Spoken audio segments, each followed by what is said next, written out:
এই কাল্লো, yes boss. বাড়ির কাজ কাম তো সব সেরে ফেললাম, ডাকাতি করে ধান্দা করে।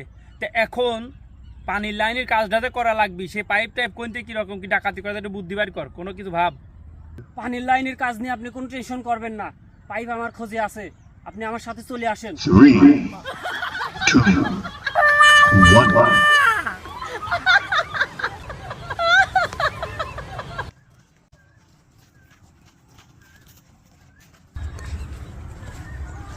এই দেখেন বস, কত পাইপ, আপনি অর্ডার দিলে সব নিয়ে চলে যাব। আহা আমি পারি না আর পারি না। শালার এই টাকু মস্তান কি পোষে, এই বলে আমার সাঙ্গু পাঙ্গু, চিনে না আর এই নিয়ে আমি ডাকাতি করে বেড়াই। আমি মনকে দেখলু তুই ননিস না, মনকে চিনলু না সোনা।